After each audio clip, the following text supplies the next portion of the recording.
Dans votre rendez-vous derrière l'image, on prend le temps, comme chaque jour, de décrypter l'info à partir d'une photo qui fait sens. Et aujourd'hui, on va prendre la direction de Gaza. Gaza où les Palestiniens qui avaient fui la guerre vers l'Égypte peuvent rentrer de nouveau, mais au compte-gouttes. Cela se passe depuis le 2 février dernier. Et pour cela, les réfugiés doivent franchir le passage de Rafah au sud de l'enclave palestinienne, puis plusieurs checkpoints. Certains sont tenus par l'armée israélienne, d'autres par des groupes armés qui semblent aussi intervenir. Et c'est ce qu'on va voir sur cette image que vous allez nous expliquer, Quentin Péchard. Bonjour, journaliste aux Observateurs de France 24. C'est le cliché du jour, le cliché sur lequel vous avez décidé de vous arrêter. Racontez-nous ce qu'on y voit et ce qu'il nous dit. Alors, ce cliché, il montre un membre d'un groupe armé sur lequel on va revenir, qui s'appelle les Forces populaires. Ce groupe armé, il serait actif autour de Rafah. Le passage de Rafah, je pense que c'est important de revenir dessus. C'est l'unique point de passage qui permet à l'heure actuelle aux habitants de Gaza d'entrer et de sortir de l'enclave. Pour bien comprendre, c'est intéressant de voir où il est situé. Il est situé au sud de la bande de Gaza, à sa frontière avec l'Égypte. On va avoir une carte normalement. Il permet en fait donc de passer vers l'Égypte. C'est aussi ce passage de Rafah, il est aussi derrière la ligne jaune qu'on voit sur cette carte. C'est la limite derrière laquelle l'armée israélienne continue à occuper le territoire gazaoui. Elle a été fixée par l'accord d'octobre dernier entre le Hamas et Israël, qui est censé mener à la paix et au retrait progressif des troupes israéliennes. Donc côté Gaza, le passage de Rafah est encore contrôlé par l'armée israélienne. Elle peut filtrer les personnes qui y rentrent. Elle peut même le fermer. C'est ce qu'elle a fait pendant une grande partie de la guerre à Gaza, en obligeant les Gazaouis du coup qui avaient fui en Égypte à y rester. De l'autre côté de la frontière, une autre conséquence, c'est que des personnes qui avaient besoin de soins non disponibles dans l'enclave palestinienne n'ont pas pu sortir du territoire. C'est un vrai problème car dans ces offensives, l'armée israélienne a détruit une grande partie du système de santé à Gaza. Selon l'ONU, les hôpitaux de l'enclave auraient été touchés par plus de 700 attaques.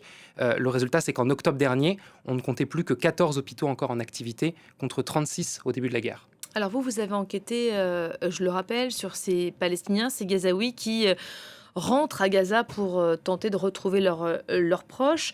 Et c'est vrai que nous, ici, à l'antenne, on a beaucoup parlé, régulièrement annoncé la réouverture du point de passage de Rafah. Et très souvent, ça n'avait pas lieu. Ce sont les Israéliens qui faisaient l'annonce, mais non suivi des faits.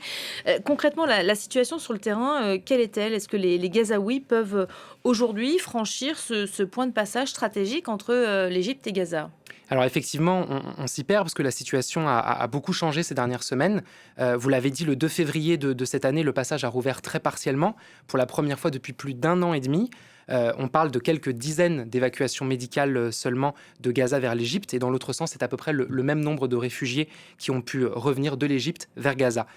Selon le ministère de la Santé de l'enclave palestinienne, il y avait 20 000 personnes inscrites en attente de recevoir des soins médicaux à l'étranger au moment de la réouverture. À ce rythme, donc de quelques dizaines par jour, il aurait fallu plus d'un an pour leur permettre à toutes de sortir de la bande de Gaza. Ça donne un peu une idée de l'ampleur des besoins et du caractère limité de cette réouverture. En plus, le 28 février, c'est retour à la case départ. L'armée israélienne referme Rafah en raison du début de son offensive contre l'Iran menée avec les États-Unis. Les personnes qui souhaitaient traverser ont dû attendre jusqu'à la semaine dernière, le 19 mars, pour que les passages redeviennent possibles. Ces incertitudes, elles pèsent sur la santé des personnes en attente d'évacuation médicale à Gaza, mais aussi sur le moral des Gazaouis qui sont bloqués en Égypte et qui attendent de pouvoir retourner dans l'enclave, retrouver leur famille. On a parlé avec l'un d'entre eux, qui s'appelle Hamza Chalan. Il est journaliste et il est parti au Caire pour que son père puisse recevoir des soins. Malheureusement, celui-ci est décédé depuis et il veut maintenant rentrer à Gaza avec sa mère. On va l'écouter tout de suite. I registered my name 4 months ago to go back to Gaza. I need a green light from the Israeli Je me suis authorities. inscrit il y a I don't 4 know mois if pour they retourner à Gaza. give me a green light or J'ai not. besoin du First, feu vert des autorités I have to israéliennes. go through Je ne sais Rafah pas s'ils vont me le to the donner Egyptian ou side me le first. refuser. And the Egyptian side need to check D'abord, the on luggage doit and passer check par le your, côté égyptien de papers Rafah. and passports and Là-bas, ils everything. vérifient nos papiers And et nos then you bagages, need to nos go passeports, tout to ça. the Palestinian Et ensuite, authorities. il faut And passer then les after contrôles de that, l'autorité you will meet palestinienne. unarmed Et groups. après ça, They on start va to sûrement check your rencontrer des luggage groupes armés. again. Ils And t'arrêtent maybe et they're vérifient tes going bagages to à ask nouveau. you Parfois, ils questions. posent des If you questions. have Si tu connais quelqu'un dans un groupe anyone armé you ou un know mouvement from politique à Gaza, any ils vont t'interroger à ce armed sujet. group in Si Gaza tout est bon, Strip or any ils vont te laisser political passer. Et movements, ensuite, on va they aussi will ask rencontrer you des about checkpoints them. If you gérés have par les everything Israéliens. good, they will let 4 you go. checkpoints, les And groupes then you armés, will ce genre de also meet truc, c'est très a risqué. checkpoint related to the Israelis. 4 checkpoints and armed groups and stuff like that. It is very risky. Voilà, donc depuis cette interview, on a reparlé avec Hamza Chalan et aux dernières nouvelles, il avait reçu de bonnes nouvelles quant à son retour et il espérait pouvoir être autorisé à se rendre à Rafat très bientôt. On l'entend, Hamza est assez anxieux quand même à l'idée de rencontrer des checkpoints de milices lors de son passage à Rafah. Il le dit même, hein, c'est très dangereux. Est-ce que ce qu'on voit, c'est ce qu'on voit sur cette image qu'on a regardé ensemble au début là? Oui, tout à fait. On voit tout de suite que cet homme qui a l'air de contrôler des passeports, ce n'est pas un soldat israélien. Il ne porte pas d'uniforme, juste une simple veste kaki. Et regardez, on voit sur sa manche un logo en noir et blanc qui montre un aigle attrapé un serpent. Ce logo, c'est celui des Forces populaires. Donc, ce groupe armé dont on parlait, les Forces populaires, c'est donc ce groupe armé actif dans le sud de la bande de Gaza. C'est lui qui a publié la vidéo et si on en croit la légende associée, elle le montre en train de contrôler les mouvements des personnes revenant à Gaza depuis l'Égypte. C'est ce que cet homme serait en train de faire ici en feuilletant les passeports.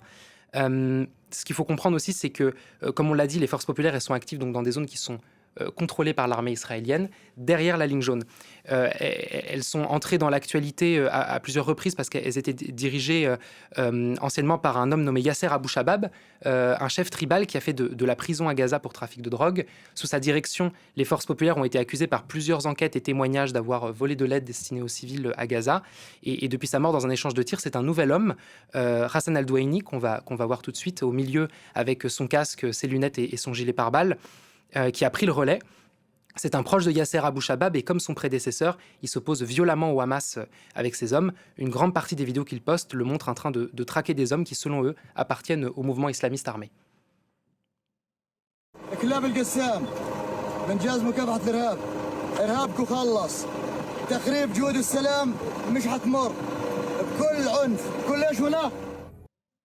Donc voilà, à ses pieds, il y a un homme dénudé qu'on a flouté sur l'image, que Hassan Al-Douaini maltraite, il le frappe ensuite. Selon lui, c'est censé être un leader du Hamas qu'il aurait capturé vivant avec ses hommes des forces populaires. Et les forces populaires diffusent également de nombreux clichés sur leurs réseaux sociaux montrant les corps de ceux qui seraient parvenus à tuer au combat et qui feraient également partie du Hamas selon eux. Et donc, en plus de traquer les combattants du Hamas, comme vous le disiez à l'instant, les forces populaires contrôlent désormais les mouvements des personnes qui reviennent à Gaza? Alors, si on regarde leurs très nombreuses pages Facebook, oui, c'est ce qu'on comprend. Dans leurs publications, les hommes des forces populaires, donc, ils se comportent comme de vrais douaniers. Ils vont contrôler les passeports, ça on l'a vu. Ils donnent aussi des consignes aux passagers sur les objets qu'ils ont le droit de transporter et ceux qu'ils doivent abandonner, avec des panneaux qui sont diffusés sur leurs réseaux sociaux. On les voit aussi parfois escorter les bus de personnes revenant à Gaza. Il y a une vidéo qui a beaucoup circulé qui montre un bus avec leur logo sur le pare-brise et avec un de leurs hommes qui le conduit. On reconnaît son uniforme. Là, on est encore un petit peu loin du bus, mais il y a un moment où il passe à côté de la voiture et on peut voir que c'est un homme des forces populaires qui conduit. En tout cas, ça, c'est la propagande de ce groupe armé qui insiste beaucoup sur ce rôle d'accompagnement des civils qui reviennent à Gaza. La réalité, elle est un peu différente et c'est Asma, une mère de famille récemment revenue à Gaza, qui nous la raconte. Après avoir traversé le passage de Rafah, elle monte dans un bus. La suite est très éprouvante pour elle. Écoutez-la. اجوا جبات اثنين اخذوا الباص جب من قدام وجب من ورا ومشونا لمنطقه المنطقه هاي كان فيها موجود اجوا شباب اثنين واجوا ست هم استعرفوا على حالهم إنا حكوا لنا ان احنا مكافحه ضد الارهاب ومن الكلام هذا اخذونا عدونا من الباص ونزلونا فتشوا اغراضنا فتشونا ذاتي وفتشونا شخصي وخلوا تاع الباص يمشي ما خلوا يضل واقف من أخذوني غموا لي عيني وكتفوا لي إيدي وقاعد يستجوبوا فيها أسئلة ليش بدك ترجع غزة لا ليش بدك من غزة إنه ومن الكلام منه بعد شوي أخذوني على خيمة تانية هم مغمين لي عيدي طبعا فأنا اتضحت إن أنا رايحة خيمة تانية فأخذوني خيمة تانية وحققوا معي أسئلة سياسية برضو أنا كمواطن كإنسان طبيعي ما إلي حق إني أجاوبها أو إني أعرفها أصلا أنا ما بعرفها الأسئلة اللي سألوني إياها هددوني بالأسر هددوني إنهم ما يوروني أولادي هددوني إني ما أشوفش غزة بالمرة أو أشوف أولادي بالمرة الحمد لله عدت القصة على خير وأنا شفت أولادي وكنت مبسوطة كتير إني أشوف أولادي. Donc notre observatrice, elle parle de soldats israéliens, non loin des hommes des forces populaires, qui interrogent et menacent certaines personnes revenant à Gaza. Notre enquête, elle accrédite sa version. Regardez par exemple ces images qui ont été diffusées par les forces populaires. Ce sont des captures tirées de vidéos de propagande où on les voit donner à manger et s'occuper de personnes récemment revenues à Gaza.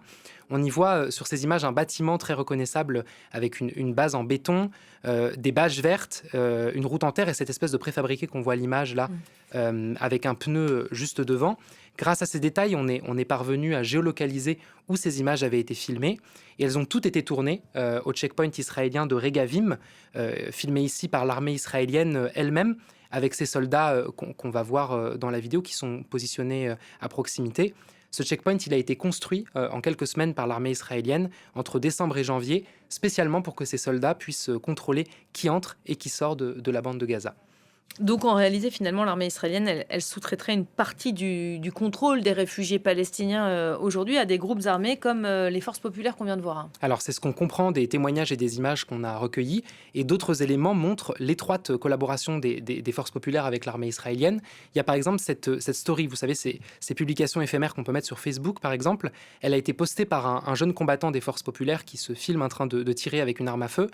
Elle a été filmée dans la base principale du groupe armé, qui est située à quelques centaines de mètres du checkpoint de Regavim, et on y voit des blocs de béton avec un logo et un nom en hébreu.